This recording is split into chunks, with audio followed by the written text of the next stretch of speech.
Good morning. Welcome to NCERT. Today we are going to have a live-in program under the title Teaching Learning About Poverty in Indian Schools. I am Srinivasan. I work in NCERT. We have Ms. Anita Singhal. She works with the DPS Puram, New Delhi. We have another colleague, Dr. Sukanya Bose, working with National Institute of Public Finance and Policy. Hi. You know that NCERT is developing curriculum, syllabus, textbooks, and which are used in more than nearly 20 boards, 20 states in India. And one of the issues that we come across in social science textbook is poverty. The poverty, if you look at the way it is introduced, and we introduced very in a rudimentary manner. Look at this book actually. Like if you look at the book and class 6, a title called Social and Political Life. We introduce very rudimentary idea about poverty in a topic called livelihoods, rural livelihoods and urban livelihoods, and we have another textbook called Economics for class 9. In this book we have one chapter, Poverty as a Challenge, and in class 11 we introduce as part of the Indian Economic Development course, this is called Poverty. And if you look at why we want to introduce poverty as a social science concept, it's also why we are introducing this, because it's a major national challenge. If you look at, say, at the time of independence, we have achieved a lot. During the 1940s, nearly 60% of the population in India were living below poverty line. Today, if you look at roughly about 1/4 or 1/5 of the total population is living below poverty line. So if you look at the way like poverty has been addressed in India, there are many schemes that were introduced in India. So and also post reforms, you can see the proportion of poverty is declining much more sharply than in the prior to 1990s.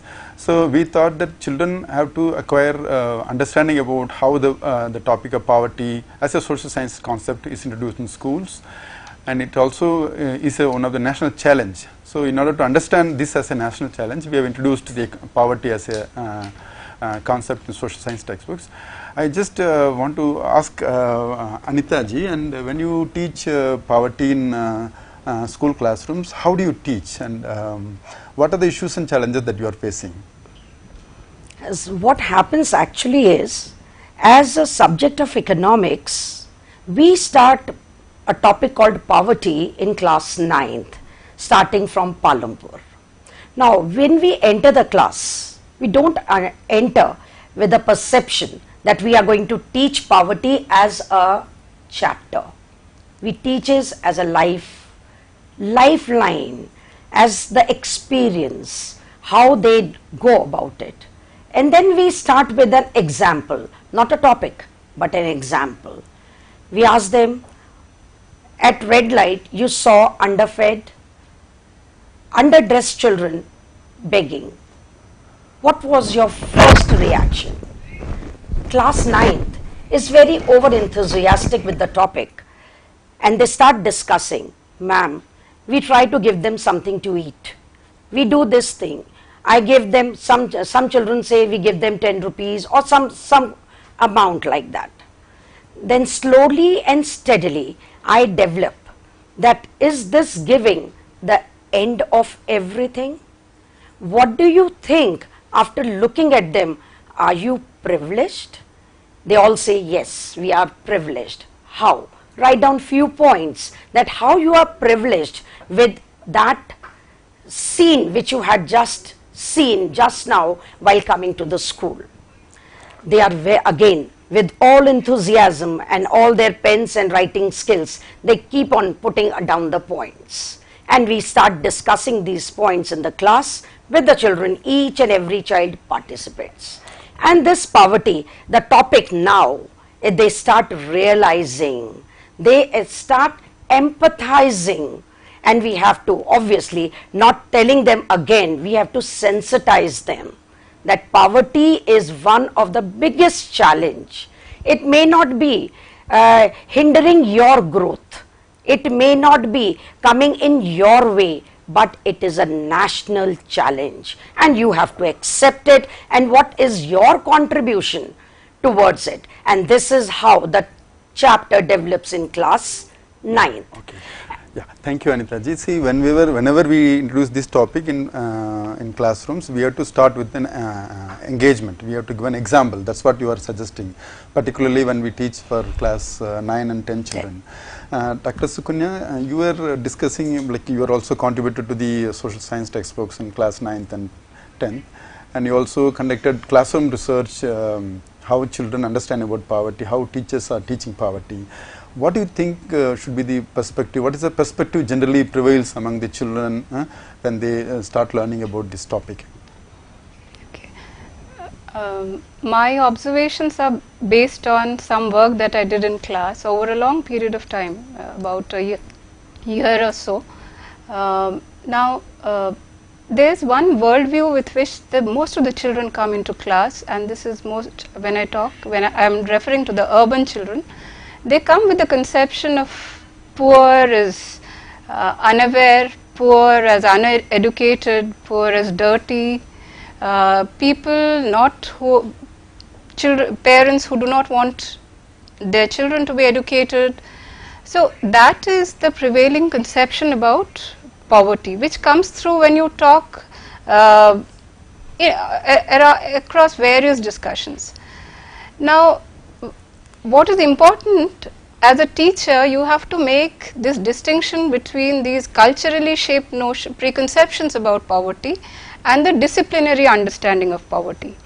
The disciplinary understanding of poverty looks deeper, you know, it essentially looks deeper. Okay, these are the symptoms, but what essentially lies beneath it? So it looks at the socio-economic order, it looks at the various institutions.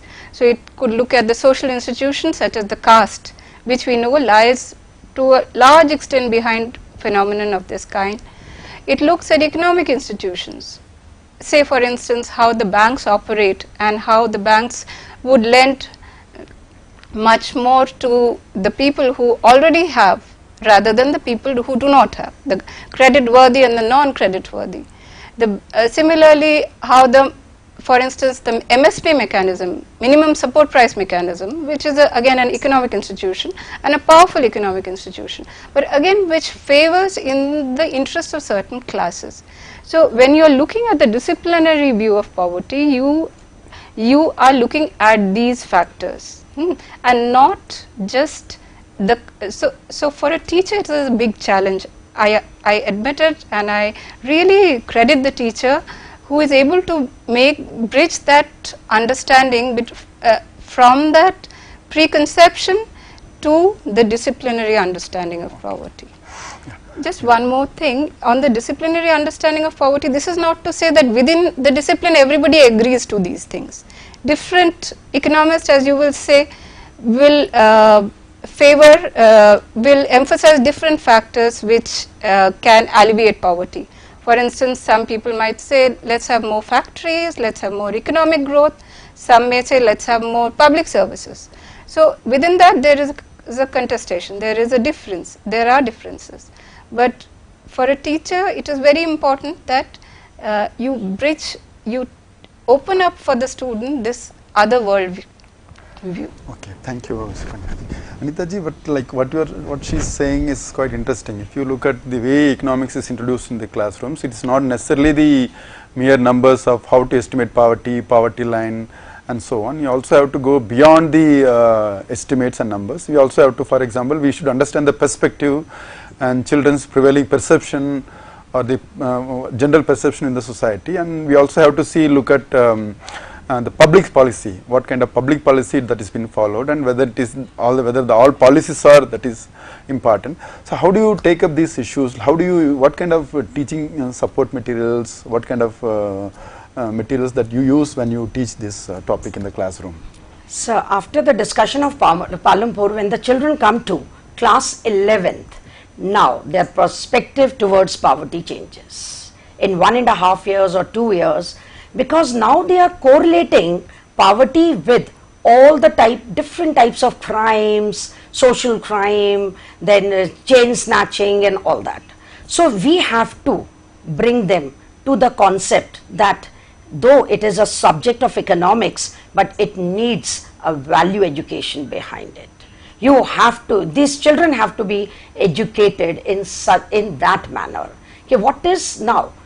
They say poverty begets poverty. Okay, this is a vicious circle and it has to be broken. They come out with, we go through the textual matter, telling them what is poverty line and what is absolute poverty, and there's a long discussion about the relative poverty, and they keep on comparing with different people and how they are in the present scenario and all that. We don't teach them the all textual matter which is given in our textbooks, but it requires lot of discussion, and the new ideas from the children have to come how to eradicate or reduce the impact of poverty in the country in the present scenario. And now they come out with different beautiful examples, like poverty is a threat to richness. They say no. They come out with a discussion point, all the rich are the cause of poverty in our country. They are taking the maximum, the factors of production, the resources of the country for their own utilization, and utilizing the poor. They are basically exploiting the poor because they are not educated, they are helpless, and under all these situations they are creating the problem for the poor. Otherwise the poor is not supposed to be poor the way it continues from decades. So I take life examples like in the family made, how you are going to contribute towards the reduction of this. So they come out with the point, each one teach one. So they don't have to search anybody from outside. They have to take the help of their parents and they themselves, and they adopt some family made child. Okay. And this social vulnerability is also being reduced by all that things. So, yeah, that's very interesting point. Like for example, when we teach the children of younger age group, we should adopt a different strategy, and when we are teaching the elderly children like adolescents, we have to follow different strategy, and also they have a very strong perception about it. So do you think that the children belonging to the rural areas and urban areas, or children belonging to the private schools and government schools, do you think that we need to have a different strategies to teach about poverty in the classroom? What do you think, Sukanya ji? How do you find, when you conducted research in Delhi, one of the schools, so what did you see in the classrooms? I think the heterogeneity of classrooms is anyway something which is very healthy for a social science discussion, where different children bring in different experiences rather than homogeneous classrooms where the variety of experiences are much less. So a lot of my research and when I wrote about it also was based on Kendriya Vidyalayas, which still within India and within Delhi, and particularly in the peripheries of Delhi. My schools that I took were areas like Badarpur, slightly far-flung Badarpur, NCR schools. So there the children came from a mix of backgrounds. So introducing an idea of like poverty was much simpler, and therefore I think the rural backgrounds, which still continues to have a good mix of children, would be it would be far easier to relate to this idea of poverty than to very exclusive class of children. Okay. Yeah. Do the children responded? What do you think about what children's responses when you post this question relating to the poverty as a topic in the classroom? Okay. See, I did this work over a long period of time, so I had developed a familiarity with the children. So there, let me report on two exercises that I did with them. So one is I asked children why poverty matters. That is something, and it's almost a question straight out of the textbook. Why does poverty matter?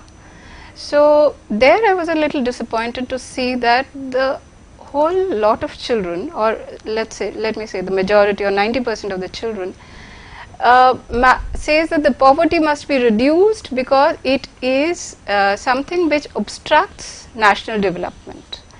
Yeah. So there, so it was a developmentalist point of view which the NCF 2005 had asked for a shift from the developmentalist point of view to an egalitarian point of view. So there, that was a disappointing experience in that sense, and most children said that we want to reduce poverty because poverty is a hindrance to growth, poverty is, as she said, poverty brings about crime, and the overall environment is not secure. In fact, you would be surprised to know that out of 36 children, only one child, and that child happens to be from the political science background, class 11th child, he wrote that, and can I just read out his response? It's something that I documented. He wrote that poverty is the inability of a person to fulfill his basic needs. And I quote in his words, if he is not able to fulfill his basic needs, then he cannot spend his life properly. Otherwise also, it is a fundamental right of a person to fulfill his basic needs. Otherwise also, poverty is a situation from which everybody wants to escape. So this directly relates to what Amartya Sen's work has pointed to, which is to look at people not as a means to an end, but as an end itself. People are important in themselves, so their suffering and their dignity and the justice has to be done, not only because that contributes to national progress. National progress must happen, but people and the people's suffering are important in themselves. So while teaching the topic like poverty, it is not necessary that we generally used to say very in a stereotypish notion that when you teach poverty, about poverty, that a large number of people in India are poor, and there is some kind of stereotyped notions are also being encouraged. So instead of that, we also have to see that how people's suffering is being done. Anita ji, when you were saying something about, like, see, the thanks to 2009 RT Act, like now we have children from different sections are coming into even to private schools also, like for example under the EWS category, children from disadvantaged sections were also getting into schools like Delhi Public School or many other private schools. How do you see, what are the differences that did you notice any differences? How do you cope up with children from different sections are coming together in the classroom? Especially about EWS children, they find themselves little say a little setback for them in a class, sitting in a class, but we as teachers generally make peer groups. We make peer teaching is being taken. Each child is been given another EWS children, and that child takes care of basically the understanding of concepts, because obviously the teaching takes place in schools like our school in English. So he relates the topic to that child in his physical education period or art or drawing period, or whenever they are when they are sharing the food or something like that. They discuss the topic in their own mother tongue, and that helps those EWS children to have little more comfortable attitude in the class, and they also raise hands while we are discussing this topic. And strictly we are not touching those EWS sentiments at all in the class by telling or describing what actually poverty is. Poverty as such, everybody knows that textual matter they learn. After all, by the end of the day, they have to have marks. For that marks, NCERT books are beautifully written, in which all the answers are given very nicely, and they learn the answer but with understanding. And lot of discussions takes place in the class, and even in the break time when we meet them, ma'am, I have got an idea how to reduce the poverty. Like now I have started sharing my sweets on my birthday or on religious occasions with these people. They come out with beautiful, and this is what matters. We have to change their attitude, because they are the future generation and the future bureaucrats who are going to make the new policies, which these policies have been beautifully made. But I think the implementation will also now take place with their changing attitude with what actually the topic is. Yeah, that's a very interesting idea, that the peer teaching, children learning from each other is one of the major policy, like major teaching strategy followed in many schools. Children, you also found in schools in some schools, government schools, children who learn certain concepts much faster, much learner, they teach to other children of the same classes or sometimes same sections, different sections also, or children belonging to the lower classes, like class 10 children teach for class 9 children certain ideas and visuals, particularly in social science. I also followed, like I found quite one activity that I generally do with the class 11, 12 children. What I do, I just use this small papers which describe about like different situations. So what I generally do, I just take these papers. These papers are containing 5-6 scenarios of, I'll just read out one scenario. I appeared for an interview yesterday for the post of principal in a residential school. I got the call today and I have to join immediately. A good salary was assured, 2 steps forward. So what I do, just in a general classroom, I ask some 7-8 children to come forward and stand in a row where the floor is also like, if there is a tiles floor, we make it to stand in 7 squares. And if there is no tiles, we ask them put a line, a square, 7 squares, and some 5-6 steps also. So what I generally do, I invite those 7 students to stand in the classroom, and all the rest of the students are just like sitting and observing what is there happening with these 7 children. So I give them these 7 cards. I folded and I shuffle them and I give it to them. So what they do, that they just read and then based on the suggestions given in the card, they move 1 step forward or 2 steps forward. For example, if there is a card which says that I am selling vegetables on the roadside. Today municipality people came and evicted my area. My vegetables bag and pulling cart were taken away, 1 step backward. So if there is 1 step backward, the particular child who got this card goes 1 step backward. Sometimes it could be 1 step forward or 2 step forward, and sometimes it may be in the same step also. Okay. So what I do, I do with the 7 children, do this activity, and then what I do after giving all the cards, then once the cards, one set is over, I iterate the second time. I shuffle the cards again, and I give it to students, same set of students, second time. So what I found is that when I do the same activity 4-5 times, I noticed that some children are remaining in the same step, some children are coming forward, some children are going back, goes backward, 1 or 2 steps backward. I also noticed that once the 3-4 steps are over, and children get so anxious, they become afraid what is going to be my card, whether I am going to backward or I am going to forward, 1 step forward or 2 step backward.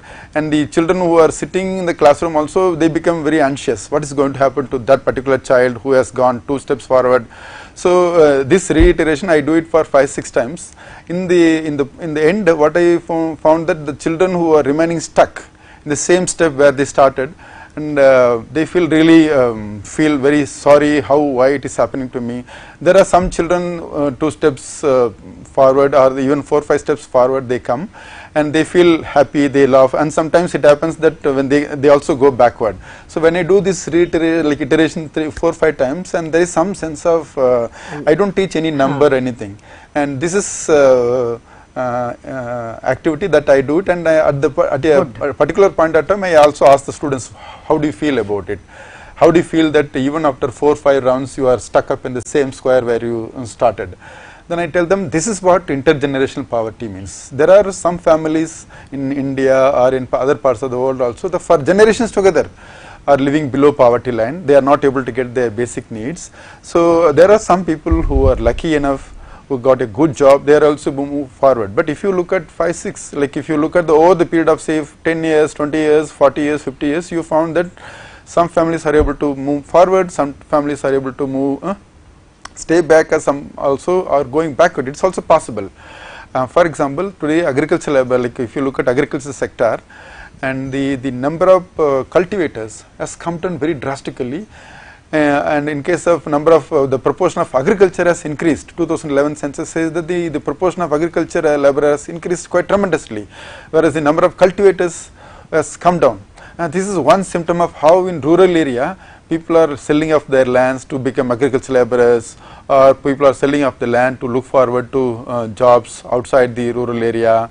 So, so without telling numbers, without teaching about, like, without helping them to, like, without asking them to memorize the numbers, we can also help them to understand, to get sensitized about the poverty. And many children, I also found that they found that 2-3 children who were there in this same shepherd, they felt so enthusiastic, so sad that how come, why you are stuck up over there. So this is one way I help, I teach the topic in poverty. I also work with the teachers and I do this activity.